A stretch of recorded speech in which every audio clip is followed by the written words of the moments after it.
the mouse.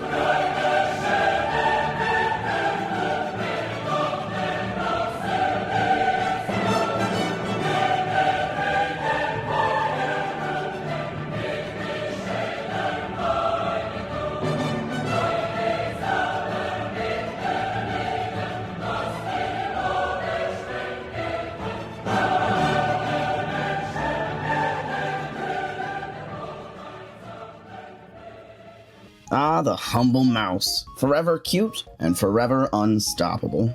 One of our greatest adversaries, but at key times, one of our most important allies. Lions, tigers, bears, whatever. Sure, we like them, but it's the mouse's house and we're all living in it. Sometimes to an almost cult-like degree. We find ourselves time and time in love with stories around mice. At least that's our relationship now. Hey, we've got a complicated history. But mice have come to mean many different things to us. So let's fill my planet full of fantastical mice creatures and break down what mouse means along the way. On Agnolia, animal life's a little broader, a little looser, so bigger categories of monsters are going to be able to breed. Rats, bats, anything with a mousy vibe or relative is welcome to come. And on my planet, these creatures will be known as squeeps. Let's get started. Body, mind, and heart are our Googai groups, our Googai types. Each creature is going to have a pairing of 2. The body is about physical adaptations. Are you tall or are you small? Teeth, claws, tails, and paws. Strength and power or skill and finesse. Body, body, body. And when I think about the physical abilities of the mouse, I see the ultimate survivor. Tough, adaptable, and they eat just about anything. Can't keep them out, can't keep them in. Endless wit, surprising strength, and a very relatable stubbornness. From the beginning, mice survived along monstrous dinosaurs, crawling out of the meteorite rubble and surviving off of small lizards, seeds, and willpower. Ever since, it's been a daily battle to survive. So, you liking that sweaty, hairy, milk-filled, warm-blooded lifestyle? Because if you are, you've got a mouse to thank. Or more accurately, this creature, known as the cynodont. Meaning dog-toothed, this canine-esque mouse-like creature started us mammals off strong. So give a little respect to our collective great, pretend I went on for like 5 minutes, grandmother to all mammalian life. Every mammal's got a mouse-like ancestor. For the pure body squeep, I want to evoke a sort of monster rat trope. You've seen them before, they've got a lot of hair, they've got a lot of teeth, and they're just a little too big. We're also going to be evoking mammoths here. Think maybe something like a skeever, pretty much any RPG rat, fantasy rat, sci-fi, horror, whatever. It's got this grumpy little, stinky little mammalian attitude. Tough and stubborn. Meet the great woolly mammoth. This creature has been rumored to remain unchanged for millennia. Fossilized evidence of this animal can be found all across Agnolia. They're tough, they're scrappy, and they're fiercely loyal to their families. Now, body with a heart subtype. All rodents are associated with food. Small creatures with quick metabolisms need incredible amounts of food. And while rodents are associated with food, none quite like the capybara. Always relaxing, always munching, capybaras are the perfect little animal for your relatable millennial mood board. Endlessly cute, this creature has become iconic off of its image alone. They've gained a Buddha-like reputation, so I want to make a creature that reflects that calm demeanor. I'm also going to be incorporating in a little chinchilla, known for having incredibly dense, fluffy coats. I'm thinking of a cute, confident, self-sufficient little creature. It's got its own environment, its own biome, floating around it. So peaceful that it's become its own self-contained little world. And I could imagine this creature constantly swiping up food into its gravitational pull.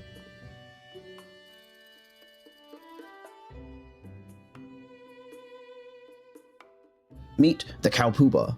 The cowpooba has come to represent unshakable mental well-being and gentleness. Found in incredibly large and prosperous populations, they manage to live pretty carefree lives. Finding a family of these near your home is thought to be a sign of goodwill from the universe.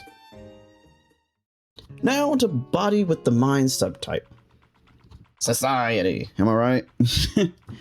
So, I've always been a Rat King skeptic. You know, a Rat King. The extremely rare phenomenon of rats stuck together at their butts. I don't know, it just seemed unlikely. Rats are pretty clean animals, and they managed to keep hordes functioning at numbers that would make your head spin. I mean, I watch hoarders, and throughout it all, rats managed to keep bathing themselves until the most dire of circumstances. I kind of assumed a Rat King was impossible, or at least a much rarer occurrence than our cultural awareness might suggest. But I found out there might be something a little bit more real. Now, I don't know much about squirrel nests, but they don't look very clean, and they certainly don't look like they can sustain a large population.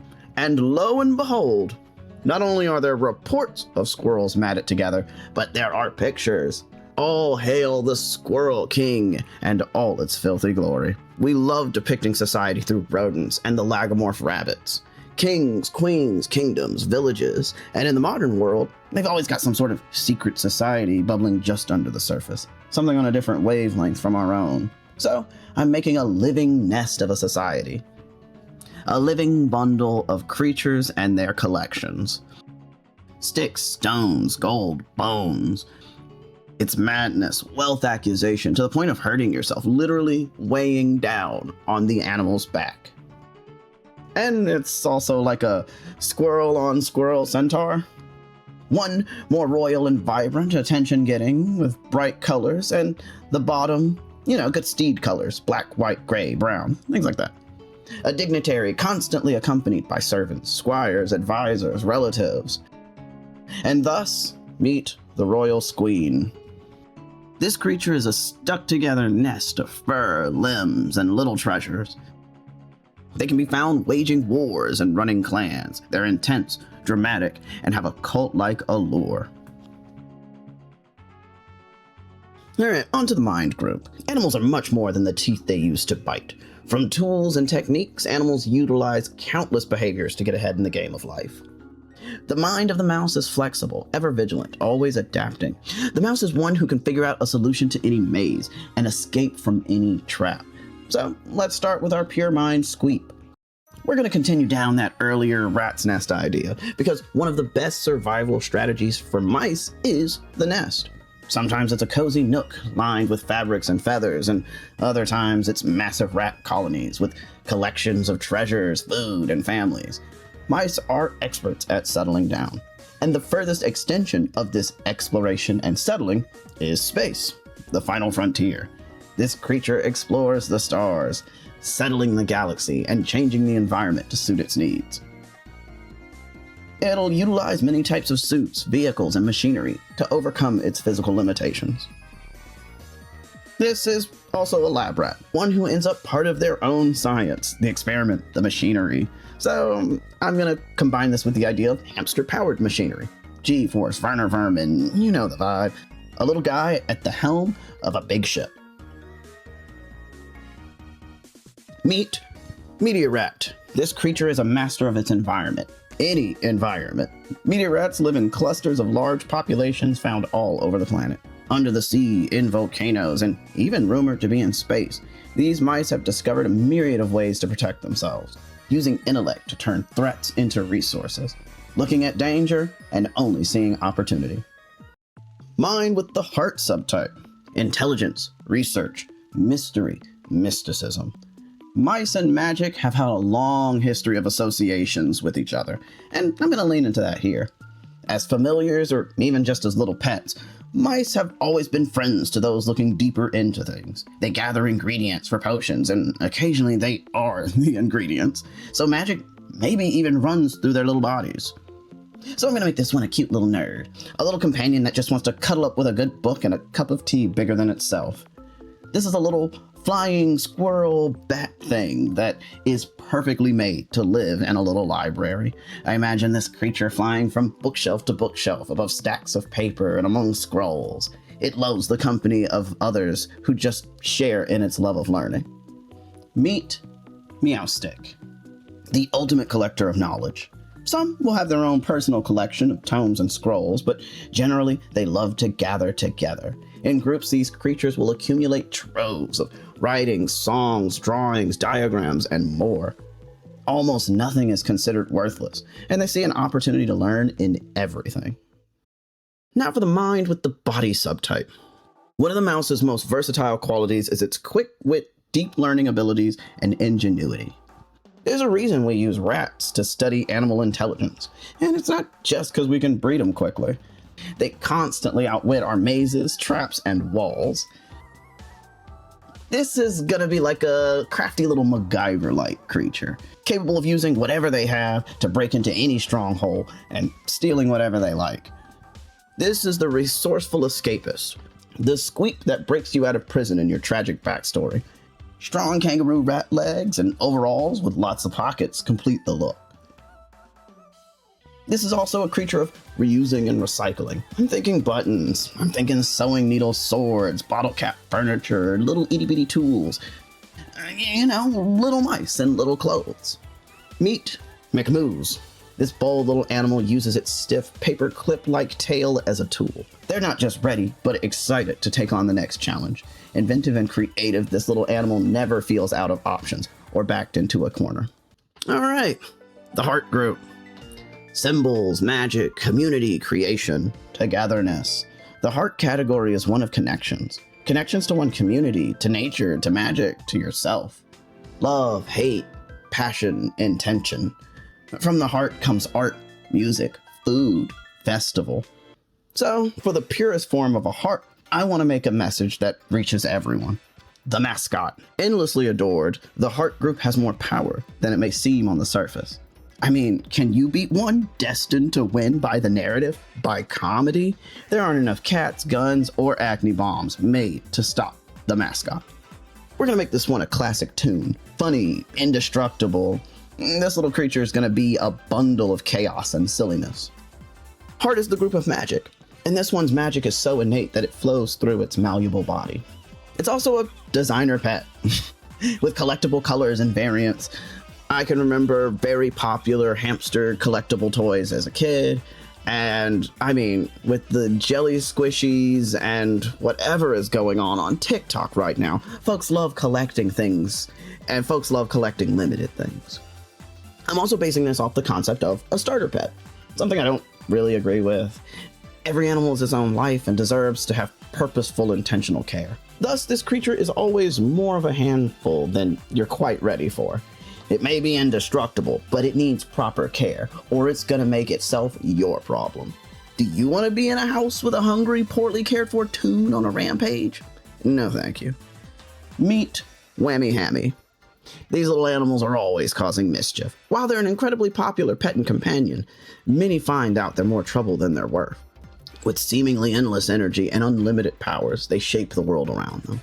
They're working on toon logic here, where space, time, and physical limitations are suggestions instead of rules. Super strength, hammer, space, comedic karma, staples of their abilities. If it's funny, it happens. Heart with the mind subtype. Beavers. There's something magical about them, right? I'm not alone in being amazed by these powerful animals. Felling giant trees and shaping waterways, these animals change the landscape around them on instinct. One of the only creatures on our planet who built structures that can be seen from space. You heard me right, space. This is the Wood Buffalo National Park in Alberta, home to the largest beaver dam in the world. Spanning over 775 meters, this massive structure is an awe-inspiring feat of nature. Beavers have skills that seem magical. They've been recorded bringing down trees of up to 45 meters tall. That's nearly 150 feet for those of us who still use body parts as measurements.